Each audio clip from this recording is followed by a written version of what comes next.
దేశంలోని పెద్ద రాష్ట్రాల్లో జరిగిన ఎన్నికల్లో ఇండియా కూటమి ఘోర పరాజయాలను మూటగట్టుకుంది. దీంతో ఇండియా కూటమిని లీడ్ చేసే నాయకత్వం ఎవరు అనే దానిపై సందిగ్ధత నెలకొంది. ఒక్కొక్కరుగా నాయకులు కూటమి నుంచి బయటకు వచ్చేస్తున్నారు. ఎన్నికలప్పుడు కాంగ్రెస్ పూర్ పర్ఫార్మెన్స్ ఇస్తుంది. దీంతో ఇండియా కూటమి భవిష్యత్ ఏంటనేది ఆసక్తికరంగా మారింది.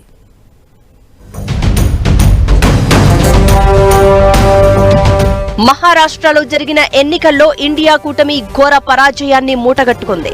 అంతకుముందు హర్యానా, జమ్మూ కాశ్మీర్ ఎన్నికల్లోనూ పెద్దగా ప్రభావం చూపలేదు. దేశంలోని పెద్ద రాష్ట్రాల్లో వరుసగా ఓటములు ఇండియా కూటమిని కలవరానికి గురి చేస్తున్నాయి. దీంతో కూటమి అయోమయంలో పడింది.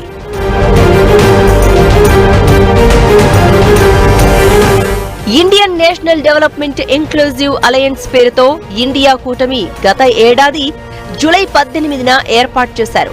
అప్పుడు కాంగ్రెస్ సహా దాదాపు 28 పార్టీలతో ఈ కూటమిని ఏర్పాటు చేశారు. అయితే ఇండియా కూటమి వరుసగా పరాజయాల బాట పడుతోంది. దీంతో కాంగ్రెస్ పెద్దన్న పాత్రను ఇతర పార్టీలు ప్రశ్నిస్తున్నాయి.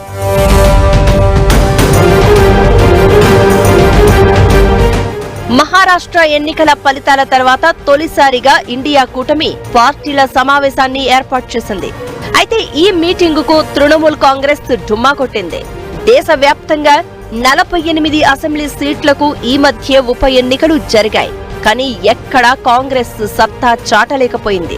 పశ్చిమ బెంగాల్లో బై ఎలక్షన్స్ లో మొత్తం 6 అసెంబ్లీ సీట్లకు ఎన్నికలు జరిగితే తృణమూల్ కాంగ్రెస్ 6ని గెలుచుకుంది.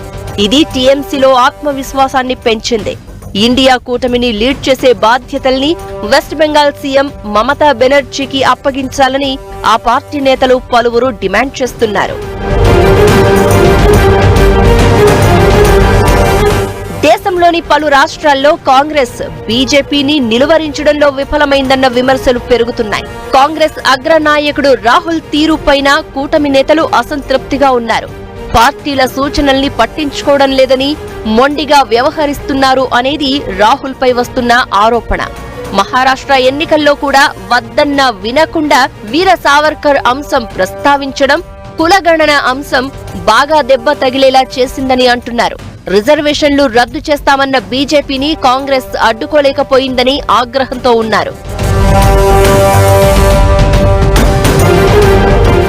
ఇండియా కూటమిలో కాంగ్రెస్ కేవలం పెద్దన్న పాత్రనే పోషిస్తోంది. కూటమిని లీడ్ చేసే నాయకత్వం లేదు. సమిష్టి నిర్ణయాలు తీసుకోవడం, వాటిని అమలు పరచడంలో కూడా ఎవరి దారి వారిదే అన్నట్లు ఉంది. ఇది ప్రత్యర్థి పార్టీలకు బాగా కలిసి వస్తున్న అంశం.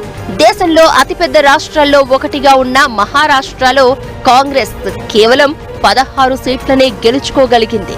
ఇది చాలా దారుణమైన వైఫల్యంగా కూటమిలోని నేతలంటున్నారు. అందుకే ఫైటింగ్ స్పిరిట్, బీజేపీపై పోరాడే నైజమున్న వ్యక్తుల్ని ఇండియా కూటమికి లీడ్ చేసే అవకాశం ఇవ్వాలి అనేది అందులోని నేతల అభిప్రాయం. Samajwadi party, DMK, Sharad Pawar NCP, Uddhav Thackeray Shiv Sena ఇలా చాలా పార్టీలు ఇండియా కూటమిలో ఉన్నాయి. శరద్, ఉద్ధవ్ ఠాక్రేలను మహారాష్ట్ర ఎన్నికలు కోలుకోలేని దెబ్బతీశాయి. ఇక సమాజ్వాదీ పార్టీ అధ్యక్షుడు అఖిలేష్, డీఎంకే అధినేత ఎంకే స్టాలిన్ తప్ప జాతీయ స్థాయిలో గుర్తింపు ఉన్న నాయకులు లేరు. బీఎస్పీ, అన్నా డీఎంకే, శిరోమణి అకాలీదళ్, వైసీపీ ఇలా చాలా పార్టీలు అటు ఎన్డీఏ కూటమికి, ఇటు ఇండియా కూటమికి దూరంగా ఉన్నాయి. ఈ నేపథ్యంలో అఖిలేష్, స్టాలిన్లకు కూడా ఇండియా కూటమిని లీడ్ చేసే ఛాన్స్ ఉంది. కానీ ఉన్న వాళ్లలో 3 సార్లు పశ్చిమ బెంగాల్ సీఎంగా తిరుగులేని విజయాలతో దూసుకెళ్తున్న మమత వైపే ఎక్కువ మంది మొగ్గు చూపుతున్నారు.